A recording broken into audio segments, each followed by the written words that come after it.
Perhaps you've heard this cue before. Press your upper thighs back, or press your upper inner thighs back, or take the tops of your thighs back. What exactly does that mean? So in this video, we are going to deconstruct the yoga cue, press your upper inner thighs back, and take a look at what yoga teachers are going for, and anatomically, what's actually happening when you do that.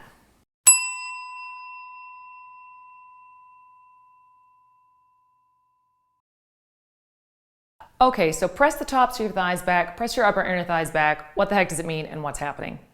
Well, this cue is working on a couple different joints in the body, and usually when teachers are asking you to press the tops of your thighs back, the biggest thing that it is impacting most immediately is your pelvis.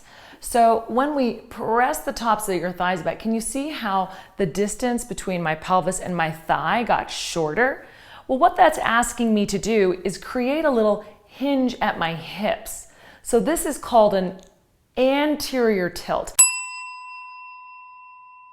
Now I'm going to exaggerate this a little bit in this video, but even though it's more subtle, that is what's going on. So what we're doing is creating an anterior pelvic tilt by taking the tops of the thighs back. So what that's activating are your hip flexors. So your hip flexors are the muscles that cross the front of the hip and lift your knee into your belly, right? So if I make this movement smaller and smaller and smaller, you can see that that's what's happening. Same thing happens when I tilt my pelvis forward, right? So I'm shortening this distance.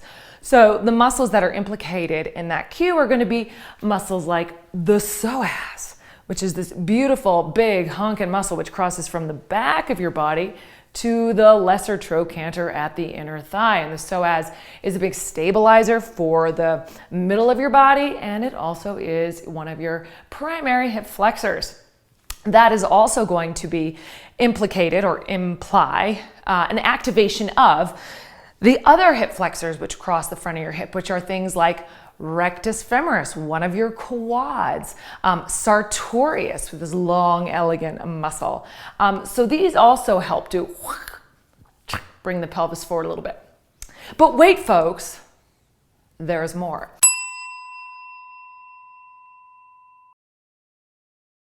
So when I'm taking the upper inner thighs back, and you sometimes hear that cue too, not just press the tops of your thighs back, but also press the upper inner thighs back, what that creates is a little bit of internal rotation. So try this experiment with me.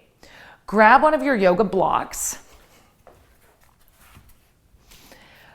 place your block all the way up between your upper inner thighs. Squeeze the block in. And now I want you to push the block back like you're a little Pez dispenser. So not only am I pressing the block back behind me, but I'm also going to roll my outer thighs to my inner thighs a little bit, as if I'm going to squeeze the front of the block a little bit more and like squirt it back.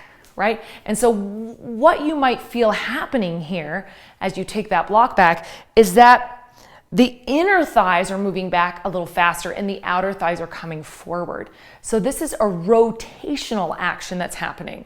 So what we're asking people to do when we take their upper inner thighs back, well, if I over exaggerate that, it's a little bit like this, right? It's a little bit of a Betty Boop action.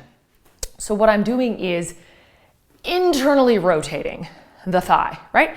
Internally rotating my legs. And that's going to ask these muscles here, my adductors, which help with internal rotation. It's going to turn them on and fire those guys up and internally rotate my leg, right?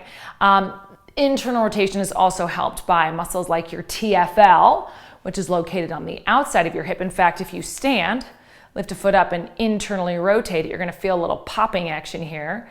There you go. And also glute minimus, which is a muscle on the outside of your hip deep. So these guys work to help wrap that thigh in.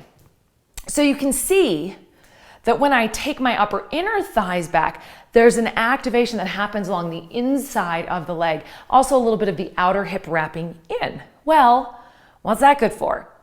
This is great because it turns on the stabilizers of your pelvis. So in yoga, we're often looking for, stability. We're looking for ways to kind of hug the hips in or hug the inner thighs together or keep all of this kind of like slurping in, right, and active so that we can get more lift and more functional movement. Well, so this cue, take the upper inner thighs back, helps to turn on these muscles on the inside and the outside of our hip that do help to stabilize us when we're doing other movements. So what else is happening? There's more. The third piece that's happening, so we've covered hip flexion, little internal rotation of the femur.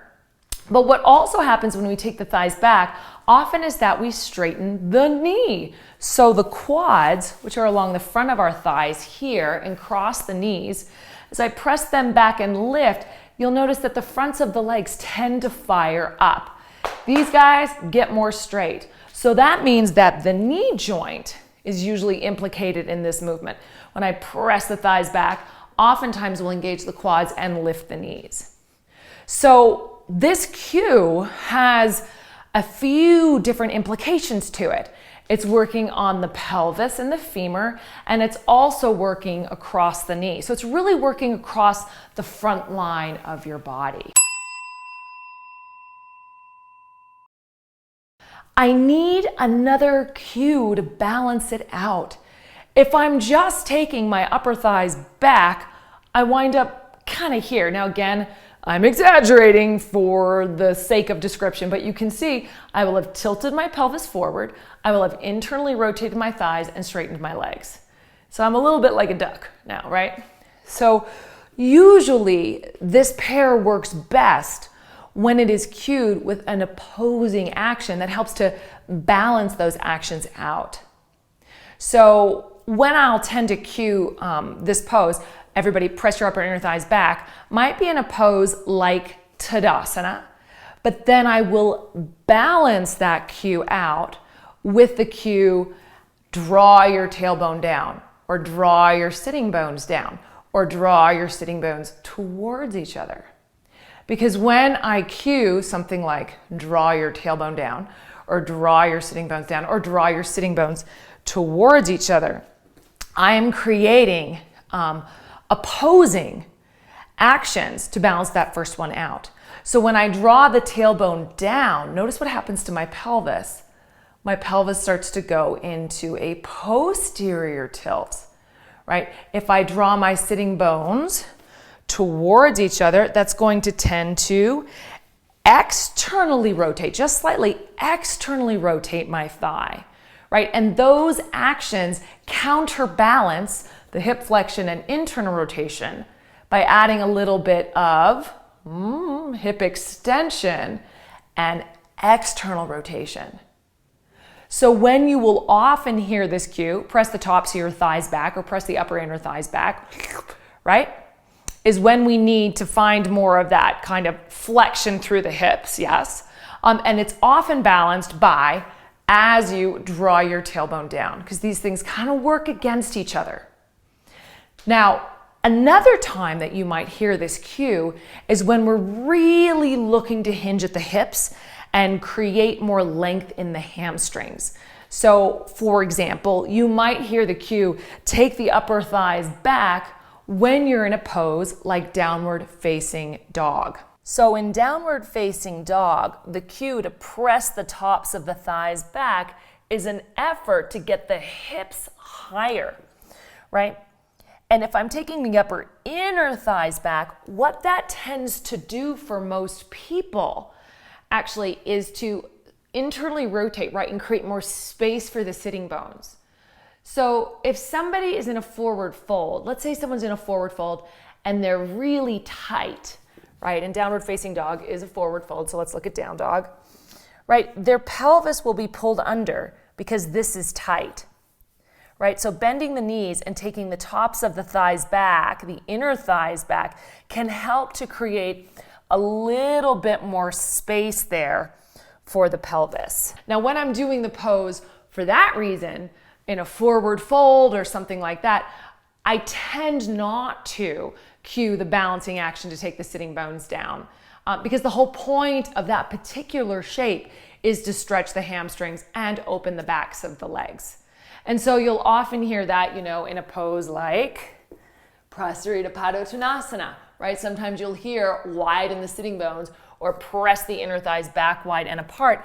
And the effort there, the attempt, is to try to create more stretch for the hamstrings. For people who might otherwise, let me show you from the side, be a little tucked, taking the inner thighs wide and apart can help create, remember, that action in the pelvis, the turning of the pelvic wheel forward, which can help to stretch the backs of your legs. So there we have it. Press your upper inner thighs back. In this video, we've taken a look at what actually does that mean, what is the impact that it has, what anatomically is happening, and when is it a good idea to use that cue to begin with.